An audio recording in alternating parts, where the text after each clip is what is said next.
Oh, I'm just in a mood. I'm in a mood.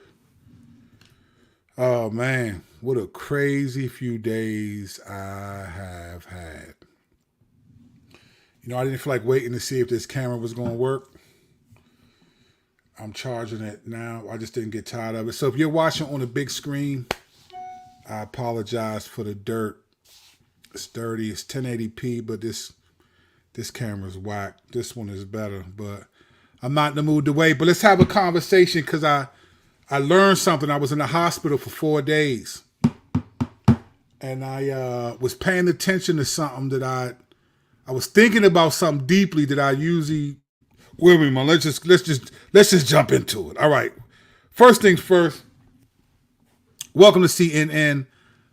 I'm Kirk Kennedy, the underdog. Let's go in. On this channel, we take no part in the unfruitful works of darkness, but instead expose them. All right.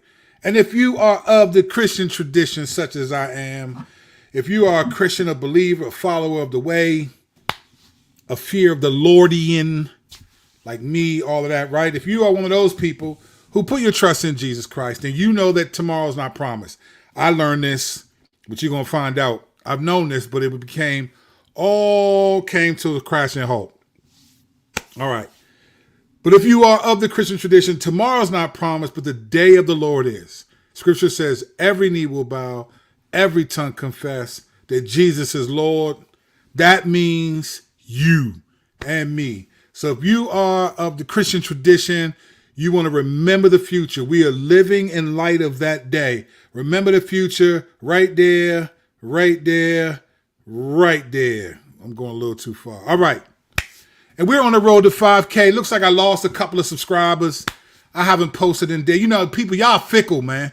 If you don't post every day or something, you'll just lose, folks. So, I mean, whatever. All right. On the road to 5K. Like and subscribe to the channel. We're trying to get to 5K by December 31st, fam. If we do, we're going to party, celebrate. I'm going to step the production level up. But until then, we're going to keep it gangster. We're just going to do it how we do it. All right. Let's have this conversation.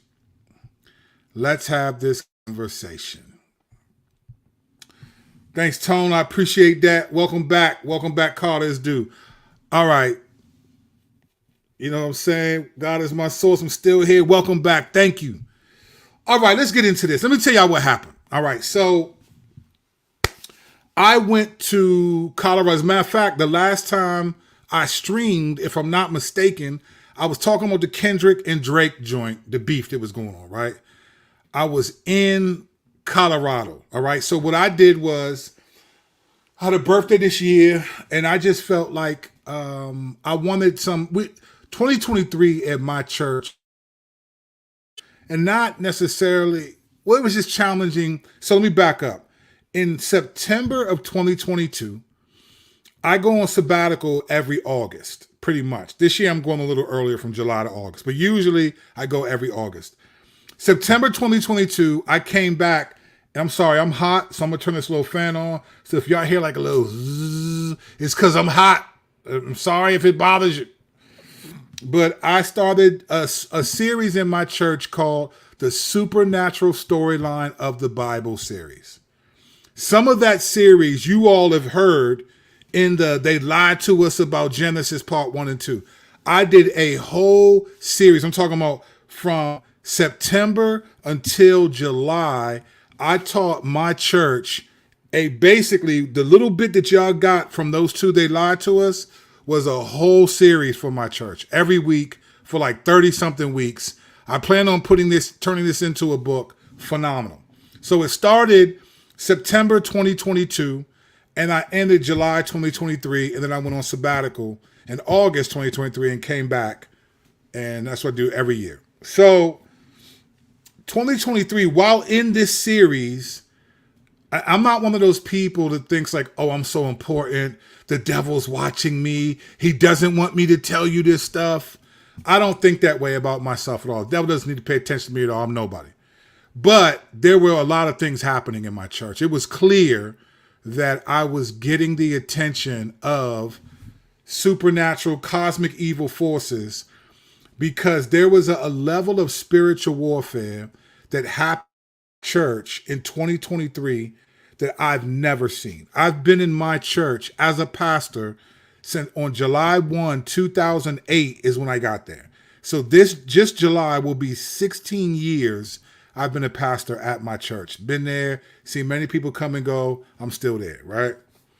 I've never seen the kinds of spiritual warfare that happened last year. I mean, it was incredible. So it, yeah, and there's other even personal life. There's things that were happening that were just like, this is crazy.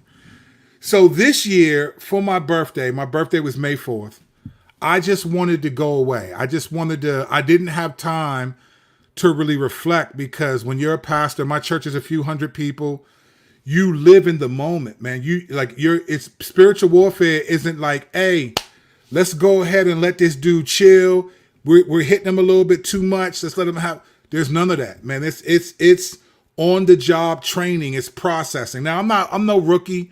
I've been through some things, so the Lord kept me for real. But this was unlike anything else, and I know it was partly connected to the teaching that I did. It was also connected to, I think there were people in my church doing stuff like binding spirits, binding demons in neighborhoods and stuff like that. You cannot do that. You cannot do that. When you do stuff like that, you bring on they retaliate, put it like that. People, it's funny, man. Christians, especially those who are more Pentecostal and into the deliverance ministry vibe, they be doing stuff like, well, I'm binding the demon in this neighborhood and the demon principalities over this. It's called territorial spirit warfare, right? Where you're not just dealing with things that are happening to you in your home, but you're binding neighborhood spirit. Here's the reality, and Christians be like, well, we got all the power. We're supposed to do that. Here's the thing. If it were possible for Christians to just bind demons and spirits and principalities over all these areas, then why don't we just do that really quickly and end the war? There's no spiritual warfare. There's too many. There's a billion or 2 billion Christians in the world. That means there's probably hundreds of millions of us that are genuinely Christian. And we could just spread out and be like, all right, I'm right outside of DC in Maryland. I'm going to bind all the principalities in Maryland. You bind all the ones in Connecticut. You bind the ones in Texas. Why won't we just do that, right? Because we're not supposed to do that stuff, man. We're not. Remember the sons of Sceva in Acts 17? When they were trying to, we call upon the Jesus that Paul was preaching about. And them demons was like, well, Jesus I know. Paul I heard of. But who are you? And they said he whooped them boys. It was like 5 of them. He beat them boys naked. Like supernatural beings have power. We don't have more power than them. They have a responsibility that God has given them. Now, God will give us an authority over them in Jesus Christ when those things are appropriate for us. But a lot of Christians be going around acting like, I'm just binding this and binding that, and they get retaliated against, right? There were people in my church that were doing stuff like that, and part of the retaliation wasn't just against them, but it hit my church. So 2023 was the most difficult year of my life. And I say that as a dude who was a street dude, who was into drugs, guns, murder, prison. I've been through all of that. But that were things that I did on my own. I caused the consequences of my sin were the result of the choices I made. 2023 was not the result of my own sinfulness, but it was supernatural attack. So this year in 2024, I just thought, you know what, for my birthday this year, I just want to step away. And I wanted to go I do photography on the side. I love photography. Go to Kirk Kennedy on my IG is Kirk Kennedy, right? I just started posting some pictures I took in Colorado. Instagram has turned into all reels and videos. It's hard so I don't post there as much anymore. Or go to iShotya, EYE shot, SHOT.org. I'm about to update my website. But you can see I'm serious with the photography. I'm Jive Vicious with it. I went from shooting the guns, click, click, to shooting the cameras. Click, click. I'm with it. I can shoot either way, right? Boss, I know. So look, I wanted to go someplace just I didn't want to just go to like New York, so places I always go where you can just run and gun. I wanted to be someplace different. So I chose Colorado because that is a place that if you're not from there, it's breathtaking. But more than that, it's breathtaking because it's things that Jesus did. It's not man didn't make these lakes and these mountains and these ravines. It was what God did. God built these things. So I wanted to do that. So I go to Colorado, flew into Denver, and everything that I wanted to hit was a couple of hours drive. So each day, man, I had a great time, man. I spent time just driving for a couple hours. I'm worshiping, singing to the Lord. I'm praying. I'm doing all of this. It was a great trip, but I was getting out of breath. And I figured that, one, I'm a big dude, but two, I'm up high. Like there were times I was 10, 11, 12,000 feet up shooting mountaintops that are 14,000 feet plus, right? So I'm out of breath. I'm figuring like, okay, that's going to happen. This happens, all right? So I'm there for almost a week. I leave on Wednesday, come back Tuesday night.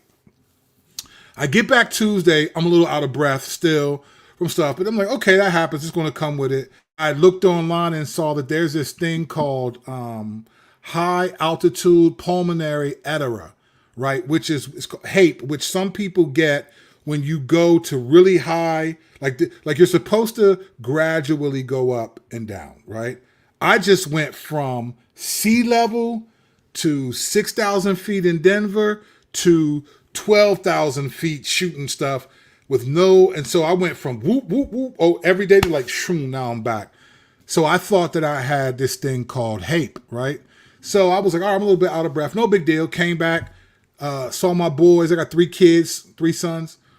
Loved hanging with them. It was cool, all that, right? So that's no big deal. But on Friday, this was last Friday, it just passed, I went to go get my hair done. And I went and I parked in D.C. Shouts to World Class Cuts, 4th and K.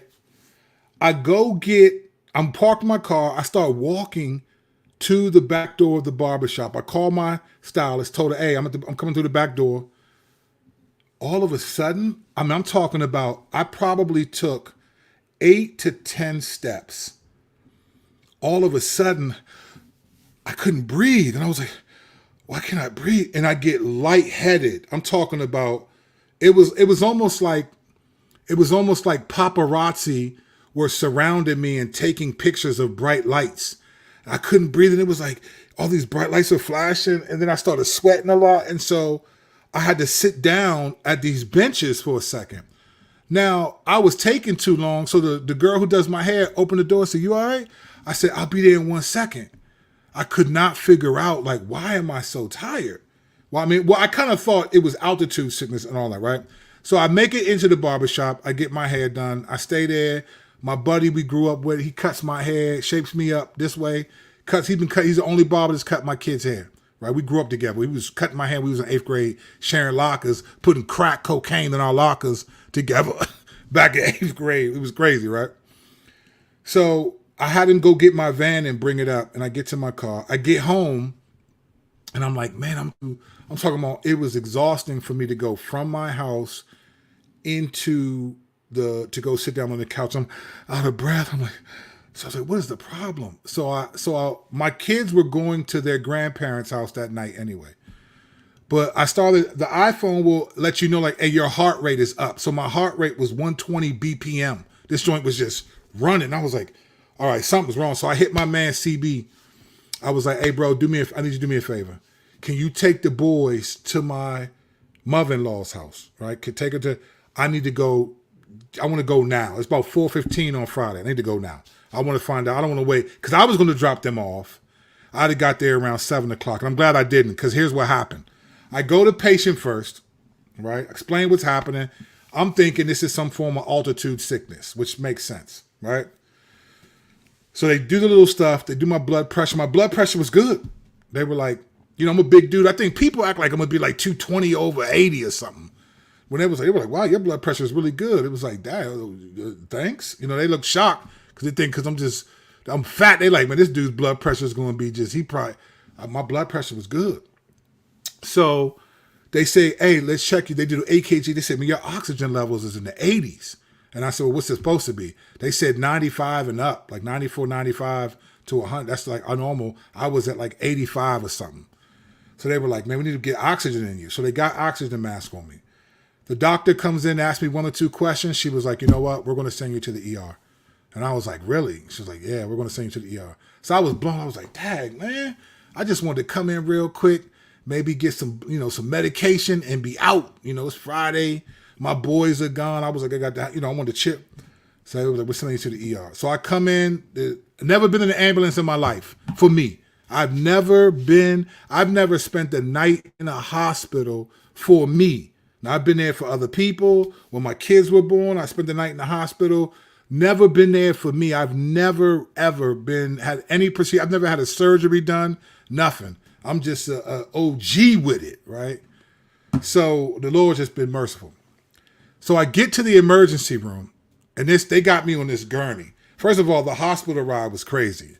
It was just like, whoa. It was like, hey, hold on, it's going to be bumpy, right? I get to the hospital. They take me in, and they got my levels. They're asking me all the questions, right?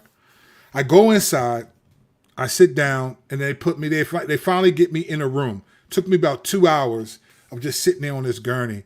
And I don't know if you ever been in the ER. That joint is just, it can be wild. The ER can just be wild because different people are coming. Everyone thinks they got the worst case. They want to be first. It's life-threatening. So, but it was a little bit low key when I got there because at this time now it's like 5-something p.m. on a Friday. I'm glad I went early. So they finally get me in the room at about 7:30. So I'm in the room. They're running some tests and all this stuff, right? Then they take me down to go get a EKG. They do an EKG on me. Then they take me to get a CAT scan, all this stuff, right? So I'm down there chilling. Then they come back. Now it's around 9:30. My dude walks in. My man Cronkite from my church. Long time ago, my man Mike Perry. He comes in. I didn't even know he was coming. He was calling me, but I ain't answer the phone because I'm talking to the doctor. I'm trying to figure out what's going on, right? I didn't think I was going to die, but I was like, I don't know what's up, right? And so he comes in, and the doctor was like, look, here's the deal. You have multiple blood clots on both of your lungs. And I was like, really? And I just thought, that doesn't sound good. I mean, that's a pulmonary embolism. I've heard people have that, have never had this happen. I was like, that's good. And he didn't, and he's, doctors, they're always worried about their selves and how they're going to be taken by you, but also you, right? So he says this to me, but he says, here's the thing though. He says, normally I would send you to the ER. I'd put you in the ER, right? And he says, but here's the reality. He said, your heart is unaffected. And he said it like he was shocked, like your heart is just unfazed by it at all. He was like, he was talking like my heart was like Mighty Joe Young in this joint, And then he said, the test that we ran don't show any shock to your system. Now, when he said that, me and my man Cronkite looked at each other because the doctor didn't understand what he was saying. But me and Cronkite knew this is the Lord. He's preserving me. Because and the dude was like, the doctor was like, your blood pressure's good. He was surprised at all of this. Your blood pressure's good. There's no damage at all to your heart. There's no shock to your system at all. They're just blood clots. So he said, so I'm not going to put you in the ICU. This is what we're going to do. We're going to put you on an IV, right? First IV I've ever had in my life. We're going to put you on IV called heparin, blood thinner. And then once that gets to its normal, like a therapeutic range, we have to observe you for a day. Once it gets there, we'll check you 4 times a day. If it reaches its levels, then we can give you oral medication and release you. So I was like, okay, sweet. So now he leaves, and me and my man, we're just like, I'm like, bro, the Lord is crazy. And he was like, man, I know. I was thinking the same thing. And I said, nah, bro, you don't understand. The way the Lord orchestrated this whole thing, I said, bro, can you imagine if I would have had what happened to me going to the barbershop where I can't breathe? And can you imagine if that would have happened when I was coming from the airport? Like on the airport, I got a bag of camera equipment, computers, drones, all this stuff is my own suitcases, another 80 pounds, right? I said, I would have been a wreck trying to get out of the airport. The Lord waited until, then I got to hang with my boys for a couple of days. little tired, but the Lord waited until Friday, till I was by myself, going to the barbershop. The boy were already set to go to their grandparents' house, so it was already set up, right? Then I got there at the right time because when my man came in, he said, bro, it is packed out there. He said, bro, I'm glad you came when you came because it's packed, right? So I can't believe this, right? So I'm sitting there thinking like, and then the doctors, I talked to 3 doctors in a row, and they're all like, oh man, I'm like, you're actually like, apart from being fat, they're like, man, you're in good shape. You know, they were kind of blown away, right? So I'm thinking, man, wow, this is the Lord. Like, so I'm worshiping the Lord at this point. Now me and my boy, we're just worshiping him. We know what's going on. And then I said this to my man. I said, you know what? This is kind of the Lord. And you know what I think this is? I think the Lord, normally when stuff like this happens, like everyone relates to the Lord differently, right? The way the Lord relates to me is not through audible voices. Like this is just me. This is just me. This is me. You know when Jesus healed people? Remember the one dude, he put his fingers in his ears and spit and told him to, remember another guy, he put mud on his eyes and did that? Another person, he said, go, your servant is healed. Another person, he went to their home. You know why Jesus did all that? He could have just always said, you're healed, you're healed, you're healed. Same thing every time. You know why he did those things differently? Because he wants you to know that he works in a variety of ways. He interacts with people in a variety of ways. It's not all the same. So people be teaching like, when you hear, this is how you know it's from the Lord. Get out of my face with all of that. You don't know the Lord's going to deal with you differently. I don't trust audible voices. The Lord knows that. The way he relates to me is through circumstances that I've learned how to know this is the Lord and that's what he's doing. It's like he almost lets me know this is me, this is what I'm doing, this is how, and I'm able to, and I'm often, when it's the Lord, I'm often right, dead on. I'm talking about, I jokingly at my church call it Spidey sense, but I can be like, it's just, I have reputation. Like I don't boast about it, like, oh, because I think people be trying to teach how the Lord speaks to them, and it's just like, it just doesn't, I don't think it works like that. He does things in a lot of different ways because that's the Lord. He's going to switch it up. So I know when he's taught how he works with me.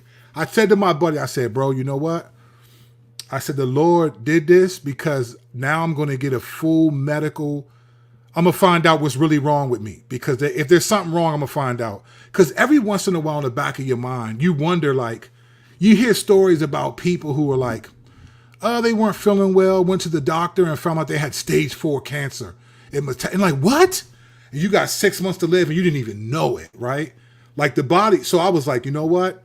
Now I'm going to find out what's really good, what's really up, right? So in that sense, I was good. I was okay with that. I was like, I'm going to find out what's really going on. So they take me, and then here's what happens the first night. First of all, the first night was wild. Like, when you go to the ER, right? So they finally get me up in the room. I'm in this uncomfortable gurney for like 7 hours. I'm talking about this joint, me hemorrhoids. I was just like, leaning to the side. Like my man was like, bro, I'm so sorry. I was like, nah, man, you got to just, the Lord is the Lord, man. It could be worse, right? I could be, but I was uncomfortable. My left butt cheek, boy, that joint was hurting. That joint was sore. It was like Rocky Balboa and Clubber Lang were using my left butt cheek as a punch, as a speed bag. I was just like, trying to move to the side. Joint was just getting sore, right? So finally they put me in the room. It's 1:30 in the morning, right? Put me in the room. They hook you up all over the place. You over here. I feel like I'm a cyborg or something. Like I don't know if y'all watch Star Trek, but the Q. It's like I'm just a Borg, you just assimilate, resistance futile. I just felt like, man, I'm getting ready. I'm old school, so I was like, man, I feel like the $6 million man, just hooked up. Everything is all hooked up. You can't do nothing. You can't use the bathroom. I had some crazy stories about that because you got to buzz the nurses, and they be like, yes, I need to use the bathroom, right? And then, oh man, it's a crazy story I could tell y'all. I think I'm not going to tell y'all that story. All right. So I'm in the joint. I'm hooked up. They finally get me on a comfortable bed. But listen, I don't sleep on my back. I don't even sit up like that, right? I don't do that. I sleep on my side. I can sleep on a twin. I'm a big dude. I can sleep on a twin side bed because I sleep on my side, right? So I'm up just sitting in this room for a while, looking up at the TV. The TV is small as I don't know what. How you gonna put a 22-inch TV on the wall, and then they're gonna give you this little machine with all these buttons you press that you can call a nurse, and it's a little tiny speaker right there that you can hear the TV.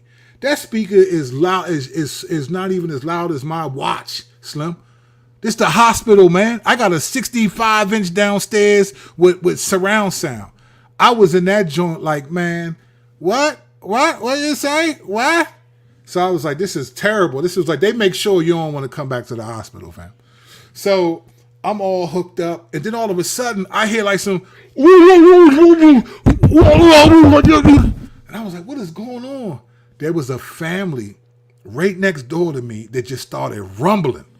I'm talking about, and I knew they was black too. You could just tell. They were just, what you talking? I was like, do you heard people running out? And I asked the nurse what happened. And she said, their father died, and then they just went off. I don't know what was the actual, but they was just, I'm talking about poo, poo, poo, poo. I was like, does this happen a lot in your hospital? And they were like, no, it doesn't. And so I was like, oh, wow, y'all got a lot of gangsters in here tonight. Because my county where I live is PG County. So I was like, PG County is a black county. The hospital where I went was a white county. And I'm sorry, you can hate me if you want. I'm not going to PG County Hospital. I want to go where the white people are at for two reasons. Because they just take their job more serious. And if I got to sue, I want to sue white people. I'm not suing I don't want black people to be like, we don't got no money over here. I'm suing. I want all, no. So they took me to Anne Arundel. So it was like, that's a white hospital. This is a white county, all that. But they had some ninjas in there that night. Well, they was in there wrecking, right? So I'm in there, and this is my first time spending the night in the hospital. But for me, it was just terrible. It was miserable. And it wasn't miserable like, oh, the food's bad. It was miserable because I'm hooked up to all this stuff. And so just to move, I gotta, and you know, like me, I'm a type of dude that my whole, you know, I get up, I gotta use the bathroom, I get out of bed, I go in, do what I gotta do. Now I got a buzz. Hello, can I help you? Yeah, I need to go to the bathroom. Okay, we'll be right there. And now they might talk for another 10, 15 minutes before they get down there. It's like, I gotta go to the bathroom, fam. What are we doing right now? I need to go to the bathroom. I can't hold this but so long, and I can't just yank the wires off. You know what I'm saying? So I had some problems. It was challenging. So anyway, they run all these tests. They give me this stuff, and they basically tell me that, like, apart from being overweight, they're like, man, you're in pretty decent shape in terms of your numbers. They told me your blood sugar is high, so we need to do something about your blood sugar. But heart was good. They did a, you know, here was what was uncomfortable though. They told me they gotta do a skin check. I said, what is that? They were like, we're just gonna go through and just check your skin. I was like, what is you know, I haven't been to the hospital like this since I was a baby. So I'm like, what is a skin check? So look, I end up going to the bathroom, right? And I'm laying down on the bed, and then they come in, these two nurses at like, I don't know, maybe it's 3:45 a.m. And then the hospital, one day is like 1,000 years. That's where the Lord got it from. A day is like 1,000 years to the Lord. When you in a hospital, a day is like 1,000. And when you in a hospital and in prison, a day is like 1,000 years. So I was just, they just walk in. They don't know announcement. They knock real quick, knock, knock. Hey, I was like, man, you don't know. You could have been doing anything. You know what I'm saying? They come in, and then they're just like, all right, they're going to give you a skin test. And I was like, okay. And they said, we're going to start with your legs. And so I thought, all right. So they just squeezed my legs a little bit, looked at them. Okay, cool. Then they touched my thighs and stuff. I'm like, all right, cool. Now, these are two women. I haven't been touched by any other woman like this besides my wife. So I'm sitting here like, oh man, Lord, please don't. I'm just being honest with y'all, right? I'm sitting there like, oh man, Lord, please don't. I don't want to like this. Please don't, because they're all Messiah. I was like, man, listen, man. Hey, Lord, please, man. I don't want no problems around here. You know, it's three. You know, they touch me. They come, and then they'd be like, all right, we gotta, check. I forgot what they called them, and I was like, huh? Then they pull the joint back and start squeezing me. They looking at each other, and I'm looking at them because I want to know what does it mean. I don't know. You know. Listen. It's real. This is real. This was the wildest thing to me. I was like, dang, they just touching me all up. And I'm sitting here hoping it like, Lord, please, I don't want to get aroused by this. I'm just listen, it ain't like, oh, it is what it is. So I was like, oh man, thank you. So they finish and they leave, but it was just uncomfortable, man. I had just peed. I just was feeling nasty. I got them all. So I get it. So anyway, I lay back down, I get through that. But what happens in a hospital is each time they give you news, this is the thing. Doctors are so afraid of litigation that they tell you stuff, but they kind of string you along a little bit like, hey, we're going to do this, and hopefully then we'll test this, and then the next day we'll be able to release you. But they keep saying, well, we need to wait. So here's what happened. The second night I was there, I think it was the first night actually. At some point I had to use the bathroom. So I have to wait for the nurse to come so I can walk with the thing, and then I'm all hooked up, and she's got to unplug it and say, when I went back to the bed, she didn't plug back in the thing. So for hours, they were like, why are his numbers so funky? This is their words. I don't say funky. That's not my language. Why are his numbers so funky? They come to find out they didn't plug the thing back in. So now I'm sitting in there like, oh man, what? So they're like, oh, they didn't plug it back in. But they need to do a 24-hour check. So now this adds another day to my stay. So I'm just like, you know what, Lord? I'm not even, you know what? You've been good to me this whole thing. The Lord could have made something worse happen. This could have happened when I was in Colorado. This could have happened when I was coming back from the airport, going to the airport or coming back, can't breathe. I mean, it was, so I was like, you know what, Lord? I'm not complaining. I'm good, whatever you need to do. So I'm in there, and here's something wild that happened to me. I didn't expect this to happen. But I watch a lot of like near-death experience videos. Like there's certain YouTube pages like Touched by the Afterlife, Randy K has like, these are these stories where people they believe they died, they went to hell and or heaven and had these real interactions. And I've been, over the last probably year, I've been fascinated with the near-death experiences of people that have gone to hell. Like these are people who were non-believers, atheists, whatever. They died, went to hell, and then came back and were saved. They were like, the Lord gave them. And here's what's interesting. What I realize is I've watched, only the Lord knows how with the actual numbers, but I have probably watched personally 50 to 70 near-death experience videos where people have experienced demons and gone to hell, all this. And there is a commonality that is consistent with the Bible and then their experience. It's fascinating, right? And these aren't vivid dreams. These people come back like scarred, and then they end up, and some of them are good times with the Lord. In fact, there was a couple that were so powerful one night, I showed my boys one about hell and then heaven, just so that they could see, like, and they were scarred by the one from hell, encouraged by the one in heaven. But I wanted them to know, listen, boys, hell is a real place. Hell is a very real place. And if this person's description of it is not going to be as bad as it is, but it helps you understand. So I've watched a lot of these near-death experiences. And so I didn't realize, you know how YouTube is, they'll throw up on your, like when you watch something, multiple different options of this thing, different people. So I decided to watch, I was like, it's been a couple weeks, it's been a while since I've watched one of these. I decided to watch a couple of them from a channel that I wasn't familiar with. And it was very interesting. So there was one of them that was like, this person died, went to heaven, and saw like the future, stuff like that. Now, some of these stories I think are genuine. I'm not like a dude. I'm not an easily fooled individuals.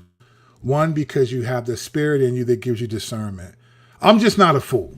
Even before I was a Christian, they used to be like, wow, you got a lot of street smarts. They called it street smarts back then. I was just always sharp. The Lord is just always from the beginning. If you heard my album, if you heard the best album out there, if you heard this album on iTunes and all platforms, there's a song on this album called, and on this song, it starts off with my mom. My church was honoring me for Pastor's Appreciation Month. And my mom starts off talking about I was born fearless. Like he was fearless from the womb. This is what my mom is saying on the song. And then I come in rapping. My mom stood in front of my church and told them all he'd been fearless since the days that he had started to crawl. So now I'm telling all that could be from the fall, but don't blame me for fear, man, and you all, cause before the time I was barred in that joint. So go check that out, right? Go check this out. Go get it, baby. Do not listen to this album. Kirk Kennedy, go get that, right? So I've always just been like I'm not saying this to boast because we've all been deceiving things, but the Lord has just given me wisdom. I've just been a sharp dude since I was a kid, before even a Christian. So I'm not one that gets fooled by a lot. So I believe the stories that I saw were genuine, and I think they were genuine for good reason.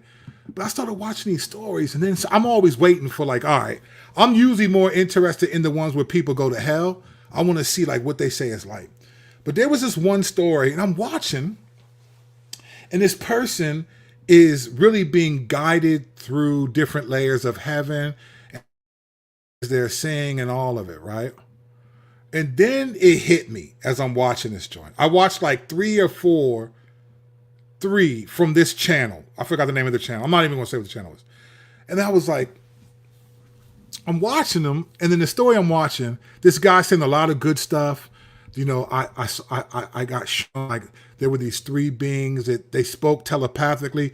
All the stuff that the people who I think are genuine saying the same stuff, right? And then it was like, these people they're showing this person their whole life, and they were like, man, I saw like all the bad stuff I'd done to people, and not only did I see it but I felt how they felt when I had hurt them or offended them. Stuff that I've heard people who I think are credible say, right? And they were like, and then they start talking about like, but they were given a second chance to change and all of it, right? And as they're describing this, I'm talking about the detail to the other videos that I've seen that I think are legitimate, right? And then as they wrap up the story and they're allowed to come back to earth and make amends. This is when I was like, wow, the enemy is he is as clever as can be, because in all the stories that from this one channel that I watch, none of them were like they saw Jesus. All the ones that are like legitimate saw Jesus. They talked to they were like, it was real, and they were describing things. It was just incredible. The ones of hell, they're usually pretty much similar. There's a similarity to all the stories about hell that I watched, all these near-death experiences. I think they're beneficial for Christians to watch, because I think many believers, you know what's interesting? A lot of people, I used to say that when it said in Matthew 7, not everyone who says to me, Lord, Lord, will enter the kingdom of heaven, but only I used to think that was about, but I think that it's deeper than that. I actually think there will be people who profess to believe who don't make it because they don't really desire to, their desires don't want to follow God. Like they don't really want, they want more from God, but not more God. Right. And so I've been learning a lot of this stuff and realizing that, like, man, I think Jesus is really looking for people who will make sacrifices because they want more of him, not just church I serve in this ministry, stuff that you maybe have grown up doing, right? I think God is looking for people who are making decisions to like, and not even about like just resisting sin, You ever heard? You name all these things they don't do. Most of those things you're not even tempted to do. Like I'm not like there's certain struggles I'm not tempted. If I were like I've never slept with another man I've never been tempted. I'm not tempted to do that, right? So it's like Jesus is looking at not just like what sins are you neglecting, but like what things are you saying I'm choosing to pursue the Lord more than it might even just be like, you know what? I'm at 9:30 at night from now on. I'm not going to just watch Netflix or YouTube until I go to bed. I'm going to spend time with the Lord, an hour reading and some time praying before I go to bed because I want my desires to be more for God. That's a whole different topic. So anyway, I'm watching these near-death experiences and it's just like none of them, the ones that I was watching at the house, none of them had like, they all went to heaven and it was all this good stuff, but there was no God, there no Jesus there, no nothing. Nothing all the ones that I've seen that I think are legitimate, they've all identified Jesus as being in part of these visions. And it made me think like, wow, Lord. I remember saying to him, I was like, wow, Lord, that's really fascinating. Like you are not just dependent on the church to go out and preach the gospel, but you're allowing people to have these intimate, sometimes terrifying encounters in hell, and then you bring them from that.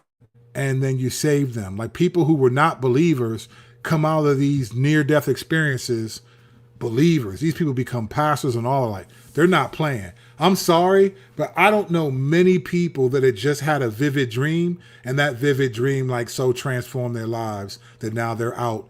They transformed their careers, everything. I've had some vivid dreams where I woke up and was like, dang, I'm glad that was just a dream. I'm glad it wasn't real. But these people come back from these dreams and their lives are transformed. So I think the Lord is just like, wow, Lord, you're really reaching individual people, saving them apart from the church. Like it's not like he's just sitting around hoping the church does all the preaching. He's just appearing to people, giving them dreams and all of that stuff, letting some people experience hell, the consequences of their choices. I mean, this one lady, I'm gonna just say this, man. I'm gonna just say it. I've seen this story happen multiple times. What the people say was, whatever your greatest sin was on earth is what will torment you for eternity over and over again in hell. And there were different women who I saw their testimonies that they were really promiscuous, really into sexuality, intercourse, and things on earth, right? Having a lot of intercourse. And these women said when they went to hell, they were raped by demons.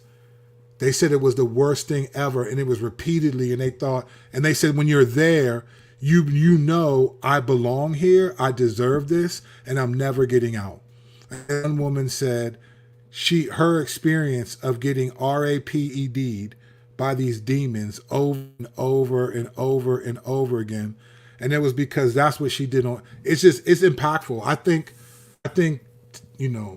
I think every Christian could benefit from watching 5 of those I went to hell stories. I think every Christian can benefit. Because I think we tend to think of sin as the worst things that we would never do. Like when people who practice these things are going to hell, but we always think of the worst sexual sin, the worst addictions, all these different things, right? Stuff that we wouldn't do. But if you really think about how easy it is to sin and how serious sin is, remember in Matthew 16 when Jesus said the Son of Man will be handed and will be killed and will rise on the third day. Remember, Peter rebuked him. It says Peter rebuked him and said, "Far be it from you, Lord, that you be killed." And then he says to Peter, he looked at the other disciples who were watching Peter rebuke Jesus, and he says to Peter, "Get behind me, Satan." Right? So here Peter is saying, Jesus, basically, I love you. No, I don't want you to die. Peter's not thinking, well, I am going to defy the will of God. Peter's just speaking as a guy who loves his Lord, saying, far be it from you, Lord, that you would be killed. And then Jesus says, get behind me, Satan. This is what I think you have to realize is that from God's perspective, sin is the slightest deviation for whatever motive, even if you think it's because I love God. The slightest deviation from the will of God is satanic to him. And I think a lot of Christians think of hell and God's judgment as people who commit like these gross sins that you would never commit. You may have grown up in the church. You don't think like that. You would never do that. So you just, when you read that stuff, it just passes over you. You don't realize that like you slightly deviate from the will of God often, and you don't ask God for forgiveness of those things. And I think more believers, this is why I did a video a while ago about I owe John Piper and Paul Washer an apology, because I do think more professing believers are not going to make it. And here's the other reason why I'll say it, because in modern day evangelicalism in America, we think that salvation, confession, I made a profession of faith, we think that's the end of salvation, when biblically that's the beginning. And this is why we have these dumb conversations like once saved, always saved. I made a profession of faith, but the Bible doesn't think like that. The Bible presumes, Romans 10:9 and 10, if you confess with your mouth and believe in your heart that Jesus died and that he rose from the dead, you will be saved, right? The Bible presumes that when you do that, that you're also going to work out your salvation with fear and trembling until you die or until he returns. But what happens is we think a profession of faith is that's the end goal, and that's the beginning. That's when salvation begins for that person, because the rest of the Bible says stuff like, he who endures to the end. Revelation 21:7, he who conquers to the end, he who perseveres to the end. It's not just, I made a profession of faith one day. It's, I grew in obedience one day. You look at Mark 4, right? Look at Mark 4, the parable of the sower. Jesus said, if you really look at the parable of the sower, Mark 4, Jesus said that 3 out of the 4 seeds, gospel presentations, were accepted. 3 out of the 4. One of them, Satan snatched it out, which he said the birds came and snatched it. But one landed in the weeds. It said it grew up, but then the worries and cares of this life, the riches, desire for riches, it choked out the word, right? That's a response. Those are people who responded to the gospel, but then all of a sudden they cared about everything else but growing in holiness. Then you get the one that landed on the rock that sprouted up, and when the sun withered on it, and Jesus said, those are people word who are initially excited, but it's not deep soil. They agree with all of the tenets of Christianity, but they're not really rooted deeply in it. They're not willing to grow in obedience. They want to live a comfortable, casual life and then spend eternity living a comfortable, eternal life. And it's like, no, indeed, all who desire to live a godly life will be persecuted. Sometimes the persecution that we experience will be our own temptations to sin. We will be persecuting, our flesh will persecute us, because the way God designed our bodies is that we get dopamine hits from pleasure. And when we get sexual pleasure, sinful pleasure, we get dopamine hits in our brain that crave the next pleasurable thing. This is why addiction happens, because your body craves that dopamine so much that you crave the next thing. You can't live without it, right? It just becomes this overflow. So we are physically, when the Bible says we're going against our flesh, that is Galatians 5:17, the flesh is against the spirit and the spirit against the flesh. That is a biological reality. That's not just a biblical colloquialism. That's a biological reality.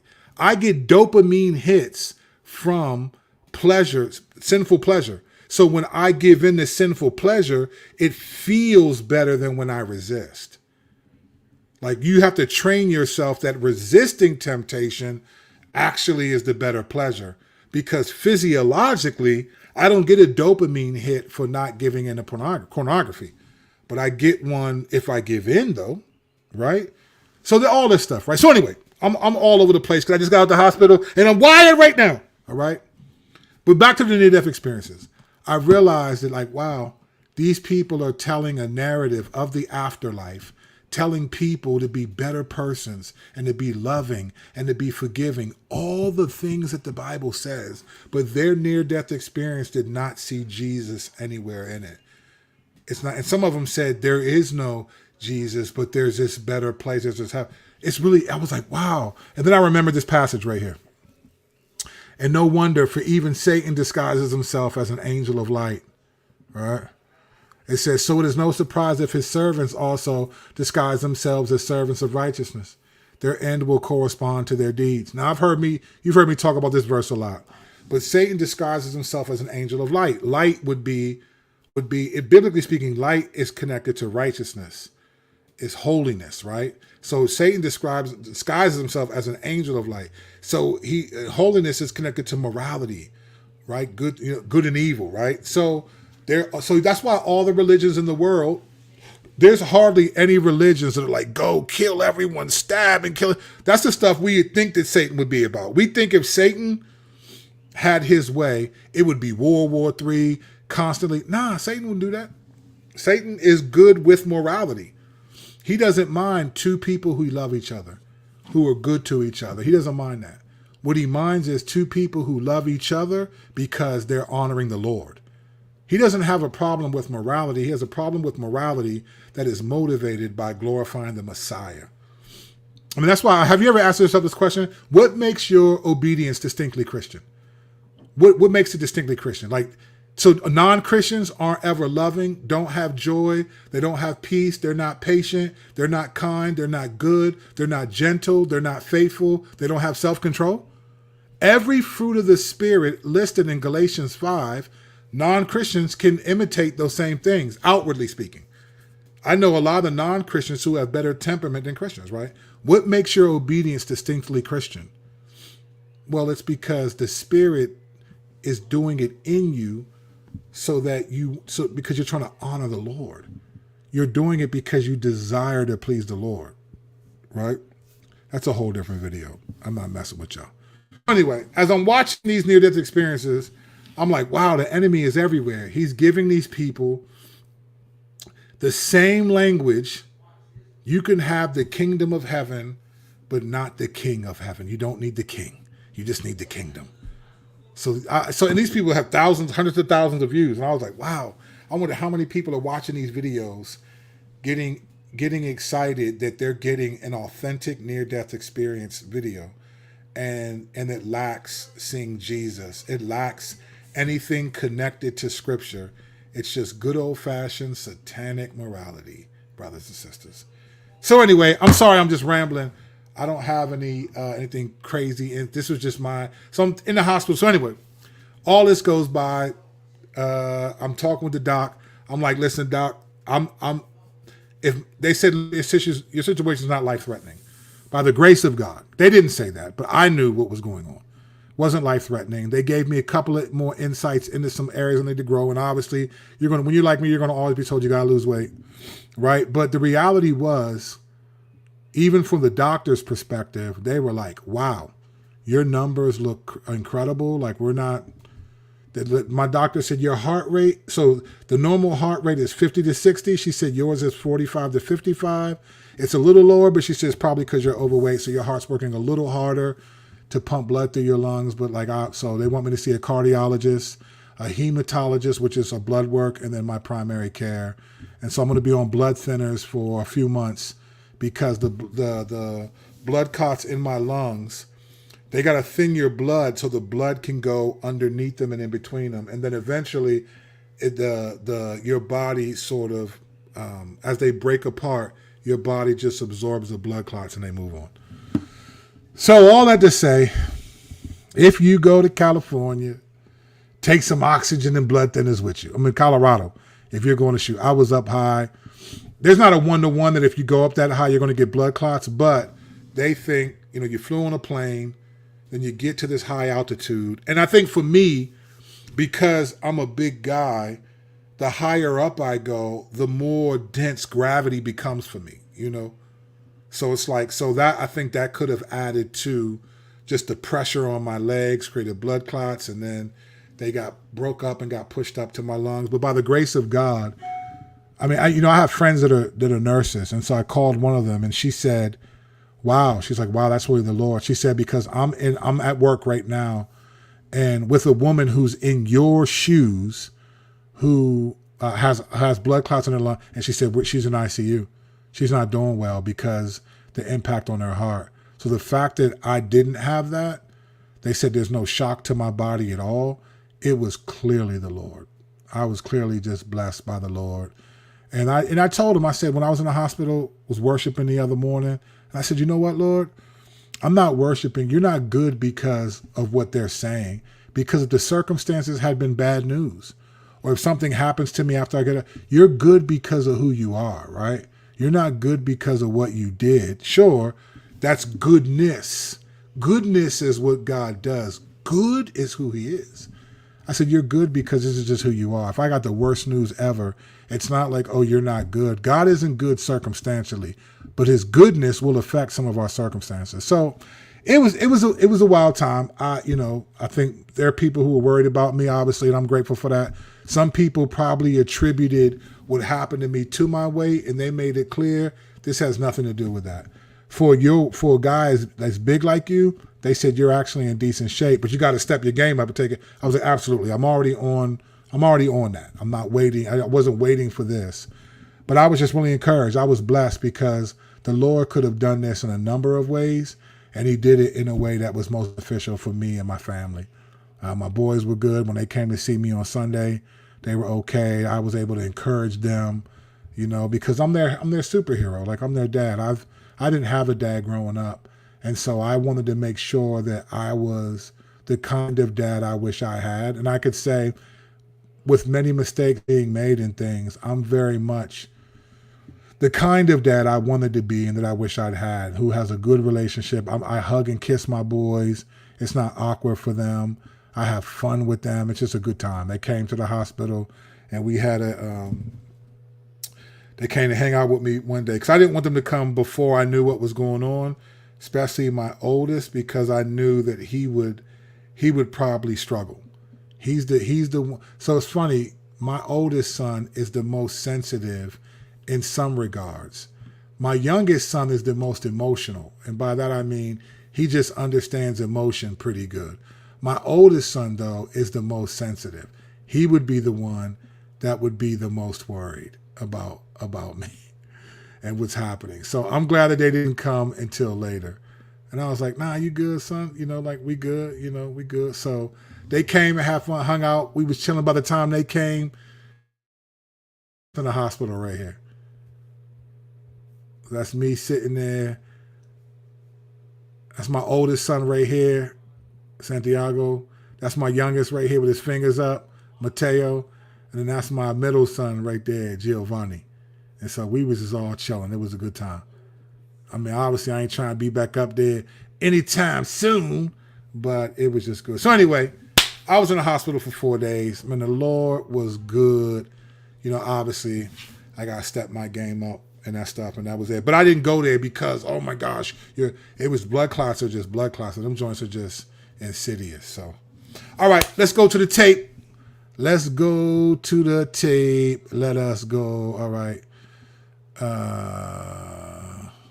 Hope all is well. Yep, Brandon, it was. Glad you're out of the hospital. Thank you, bro. I'm not trying to dismiss spiritual warfare, but isn't binding and loosing in reference to church discipline? I don't think so, brother. I don't think so. I think it depends. I think it depends. I'll say that. I think it depends on. I think people use it for different reasons, right? But I don't think it was. I think biblically what it meant was more closer to church discipline than spiritual warfare, right? So I think you're onto something. Hope you're all right, homie. Yep, absolutely, bro. VL told me today there was an announcement at your church. We were concerned. Thanks. No, I'm good. The Lord was good. Like, I wasn't. He ain't taking your boy out like that, right? At least not yet. ER is definitely no joke. Yeah, well said. Back to VO. When what? Thank you. I was messed up earlier today when my friend told me the news. She was watching the service from your church Sunday and they announced it. Yeah, nah, I was good. He was, but I think the announcement was, my man Mike, who I passed with, he was like, man, I went to go see Kurt. Said, man, he was the same. I was in that joint. I'm not saying this to boast. This is actually, let me tell you this. This is just, I was thanking the Lord this yesterday morning as I was getting out. I was thinking to myself, so like whenever new nurses would come in, they would introduce themselves. Hi, I'm going to be a nurse. And I was like, we heard all about you. So you're a photographer, right? I was like, yeah, yeah. So I was talking, and I was asking them, I said, hey, how come you guys, like, do you guys typically get told about everyone? They were like, no. They were like, people like you, you know, like you're like the good patient here. Like, cause I'm really laid back. I'm really chilling. I was encouraging them, thanking them. And, you know, I was thanking the Lord because I didn't tell everyone I was a pastor or even a Christian. Some of them, and it came up. But what I was grateful for was the nurses, seemed to, I was like the talk of the fourth floor, right? And it was because of the character that they saw.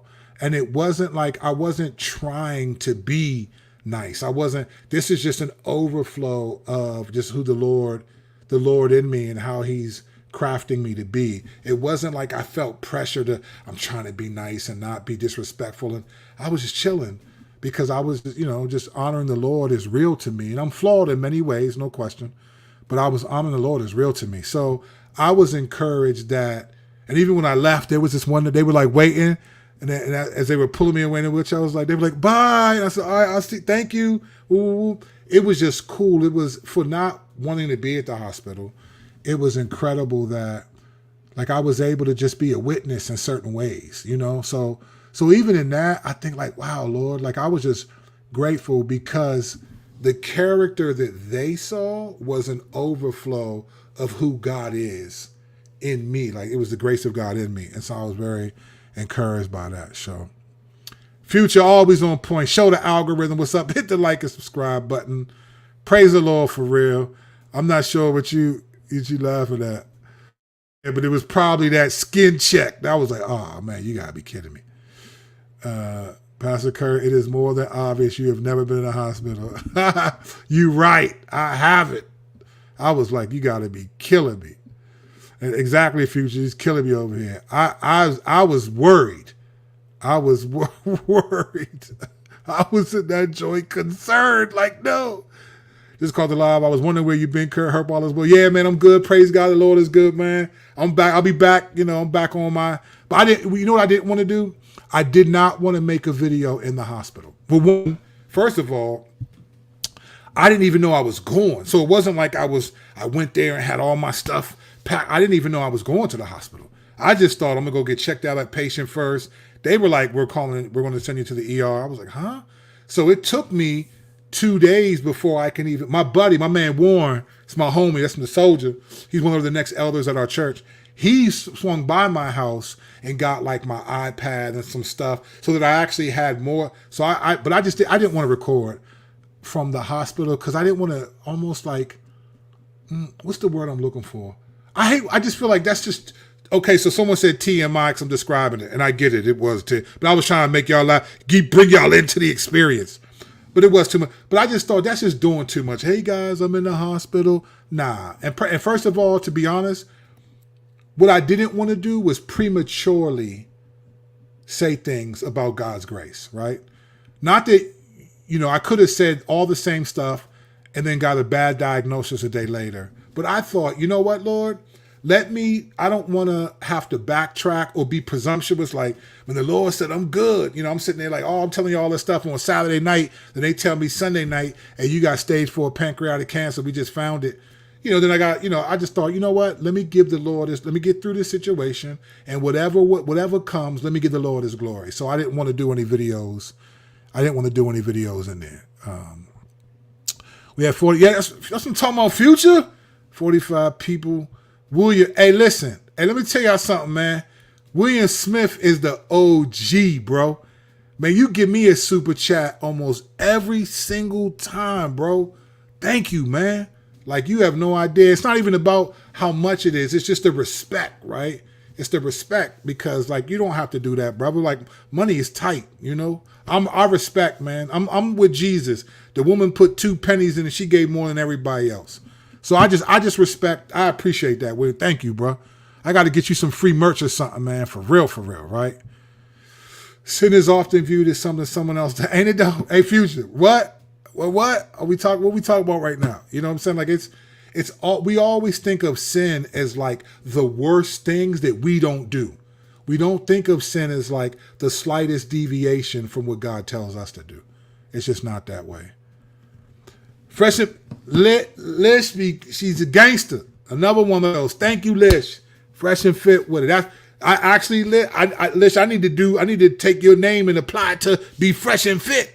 Right? So no, thank you for that, man. Appreciate you. Thank you. Facebook, yep, those NDEs where people just become spiritual, I see is bogus. You're right, they should see Jesus and become Christian. Yeah, well said. The ones where people's like, they're pastors now, their lives have changed, man, those joints be real. But it was, I saw the future, and or they'll say that God showed them some doctrine that is like, man, this doctrine ain't even accepted among all believers. Like, what in the world are you talking about? So I'm not going for it. Prayers up, my brother. Thank you, man. I appreciate it. I think you're right, man. Heavy D. Is that how you went up with blood clots? Listen, blood clots are no joke, man. Blood clots are no joke. You know what I'm saying? That's the real, man. Let YouTube alone, Kurt. Nah, YouTube is all right, bro. But thank you, though. I'm not sure what you mean by that. But YouTube is pretty cool, man. YouTube provides a platform for you to be able to say truths about the Lord and be blessed by that. So I'm gonna have to not ride with that one. Apoltre Eves, well, if that's how you say your name. Love you, brother. Get out that drive-through. Amen. But when I hit the drive-through, it's usually for my kids. I don't even eat in the drive-through. When I be giving them fake names and stuff, that ain't me, bro. But I appreciate you. Another. But you can say that every time you give a super chat. You can say that, brother. I'm telling you. Have you ever thought about going through some of your favorite? You know what? Funny you say that. Favorite Fine by Fire. It's funny you say that because I have. I was thinking about that. When you're in the hospital, you just think about a lot of stuff. Or I do. It's my first time. I hope I'm not back there a lot for real. But I was like, you know what? That would be an interesting video to show clips of some, because there's some joints that are my favorites. So I'm glad you brought that up. That might actually do that. And add in comments, I may do that. I learned about like altitude and elevation. I have some future hike plan. Yeah, you got to be careful. I know you fit, Lish. I get it. You a petite woman. I get it. But they said blood clots have nothing to do with how fit you are. They just happen. And and like altitude stuff. So I read this thing. They said that if you go up, they said most people can handle up to 8,000 feet. You can do that, but you can't just be, if you're not front of, you got to get up there and get back down. But they said if you go over 9,500 feet, they said most people, this is what they said. Most people, they said 76% of people who go 9,500 and higher get some kind of altitude sickness. They just made it seem like it's a given, right? So I was just like, wow. And I'm talking about, I was up 12,000 feet. Like I'm getting ready to show y'all. I'm gonna show y'all something. I'm not even playing with y'all. Y'all think I'm just be saying stuff. I'm gonna show you something. I was up 12,000 feet, like taking pictures. Like I was up. I mean, I've never been this high in my life, and it was beautiful. Like the scenery was amazing, but altitude stuff is no joke. It's no joke. I've never been this high in my life. I'm gonna show y'all these just so I can. There's one more I'm looking for that is ridiculous. All right, I'm gonna show you this joint. Right here too. So y'all gonna see I'm not playing around right now. All right, let's do this. All right, here we go. All right, look at some of these. This I'm gonna prove to y'all. Like I do photography. I'm in the cut with it. So let me do this. Put all four of these up. Boom. Open. Here we go. All right, I'm going to get ready to show y'all. Just so y'all know I'm not playing around this joint. So these, okay, that file's too big. All right. Oops, that's too big. All right, that one's too big. All right, I'm going to show you the other one's loading. Look at this. This right here, I am probably 12,000 feet up. These mountaintops are 14,000 feet. So I'm around 11,000 feet up. These are 14,000 feet. I drove all the way up this joint to get to that. Now, on the other side of those mountains is this, right? This is crazy joint. Crazy. Like, it was stuff like this. I was just like, so when you live out there, that's nothing. You're just like, oh, okay, I see that all the time. Man, when you're not from that and you just driving and you see that stuff and you like, hold on, let me show you this other joint that was ridiculous. I was like, Lord, man, stop playing. I got, hopefully this one isn't going to be too big. Listen, if you're from Colorado, you know what this is. So I was in a town I was driving through a town called Breckenridge, all right? This is so funny. I just got y'all on here like we just homeboys on the phone, and I'm just showing y'all stuff like y'all don't got better things to do. All right. So I'm going to show y'all this joint. This one, I'm talking about the picture I'm about to show. Hopefully it uploads this. There's no justice that can be done on a screen like this. But I was driving, and I'm talking about this scene was just, boom. I was like, oh my gosh, Lord, I had to get out. Look at this joint. Like, you're going to appreciate this on this screen, what you see. But those are mountaintops that are 14,290 feet. And look, and I'm just below them. I'm at 12,000 feet at this point. I'm talking about they're right in front of you. Like, this is the stuff only the Lord can do this. And this is why I went to Colorado. I wanted to see only what the Lord built. I didn't want to go to a city and see all the stuff that the human being that we have built. I wanted to go to where the Lord built this stuff. Like, when I just couldn't believe this. I was like, this is what they get in Colorado? Like, this is their life all the time? So it's just crazy by me. All right. Asked about you bonding and loosing a while back. You said, you know what? I am going to do a video on that. I'm glad you brought that up. I am. I watched those NDV videos too. Them joints are no joke, man. Also, I'm a nurse. Skin checks aren't comfortable for us either. I'm sure they're not. Oh, man. I was like, no. I didn't know what was going to happen. Yeah, I was just like, well, glad you're okay. I was just noticing earlier the video seemed to stop. Yeah. Prayers for good health. I appreciate that. Thank you. Love watching you and hearing you, God. Oh, thank you, man. I appreciate it. I know it's tight, but so are you. Thank you, fam. You know what I'm saying? Let's get a lot out of you. Thank you, brother. I appreciate that. Bless your soul and the work you do. Man, appreciate y'all. Grateful. All right, man, I'm getting out of here. I just want to keep y'all updated. You know what I'm saying? Let y'all know what's going on. Your boy is good. The Lord is good. He kept me preserved, man. And even if he hadn't, man, he's good, right? He's not good based upon the circumstances that we think are good. He's good based upon the character that he's already displayed. Amen. All right, I'm out of here. I will catch y'all when I catch y'all soon. I got something for y'all. We back. Y'all gonna see me tomorrow. We got some things to discuss. I was paying attention to what's going on. We got some things to discuss, but I felt like let me let y'all know where I was at so y'all can keep me praying. Bless up. Appreciate y'all. Grace and peace.